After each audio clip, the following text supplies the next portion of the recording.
So, what if I told you that the secret to becoming a faster, more efficient runner isn't about pushing harder? What if it's about understanding the most overlooked part of your body? Yeah, we're going to dive in because we are about to completely reframe how you think about your toes. And I'm asking this seriously. Are your toes sabotaging your run?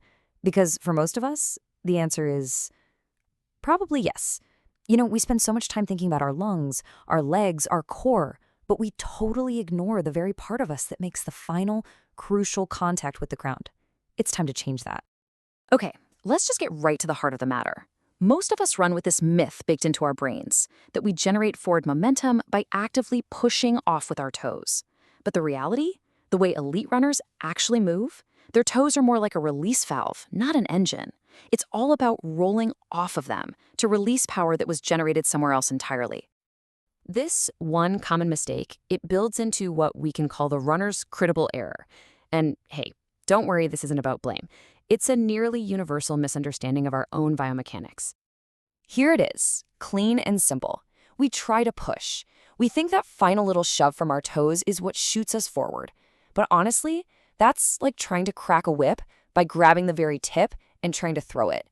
All the power just fizzles out, and the movement is weak and super inefficient. And this right here illustrates the difference perfectly. On the left, when you're pushing with your toes, you're basically just isolating your calves, turning yourself into an inefficient pogo stick. But on the right, now this is where the magic happens. The efficient form is like a baseball pitcher. A pitcher doesn't push the ball with their fingers, right? Their fingers are just the last thing to touch the ball, releasing this massive wave of energy that was generated by their legs and their torso. Your toes, they're those fingers. Which brings us to our central analogy, the one that can honestly change everything for you. From this moment on, I want you to think of your body as a whip. Seriously, this one single idea is the key to unlocking a powerful, effortless stride.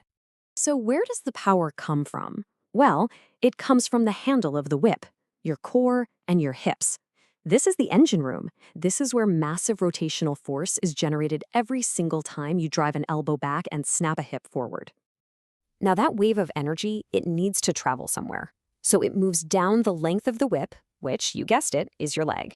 Your thigh and your shin act as a transmitter, carrying that force from your core all the way down towards the ground. And finally, we get to the tip of the whip. This is your toe. It's just the release point. It's where all that energy, generated way up in your hips, finally cracks against the pavement, propelling you forward. See, the toe doesn't create the crack, it just lets it happen. So if the toe isn't for pushing, then what on earth is it for? Well, it actually has three very specific and absolutely crucial jobs. Let's break them down. All right, the first job happens before your foot even thinks about hitting the ground.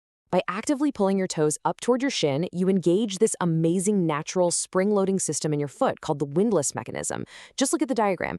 This action tightens the ligaments under your arch, turning your foot from, a floppy limb into a stiff, powerful spring. It's like having a built-in carbon plate just ready to release energy on impact. Job number 2 happens at the moment of impact. Your big toe becomes an anchor.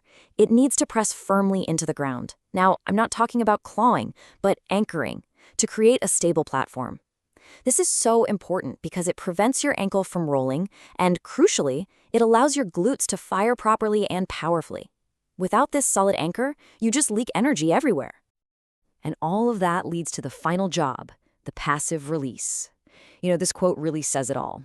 The sensation isn't one of pushing. It's a feeling of the ground peeling away from your foot as your powerful hip rotation pulls your leg up and forward. You just roll over the tip of the whip. Okay, so you're probably thinking, my toes don't do any of that. And you're not alone. Most of us have what you could call sleepy toes. But the good news is we can definitely wake them up. First, let's just look at the difference so it's super clear. On the left, you see the claw. This is when your toes bunch up and curl down, like they're trying to grip the inside of your shoe. That's bad. It completely kills that spring mechanism we talked about. But on the right, you see the anchor. The toes are spread wide, pressing flat. This is what engages the arch and creates that stable platform for all that power. And here's how you get there. It's a simple 3-step toe yoga plan to rebuild that mind-muscle connection.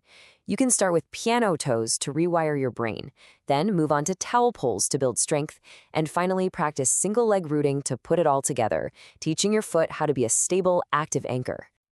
So, let's tie this all together with what we can call the passive-active paradox. It's really a perfect summary of everything we've covered. Your toes are active when they're in the air to create that spring, they are stable when they're on the ground to create balance, and they are completely passive as you leave the ground, letting your hips do all the real work. Which really just leaves us with one final thought. You spend hours training your core, your glutes, your legs, but all that power, every bit of it, has to be transferred through your feet. So the real question is, are you ready to start training your roots?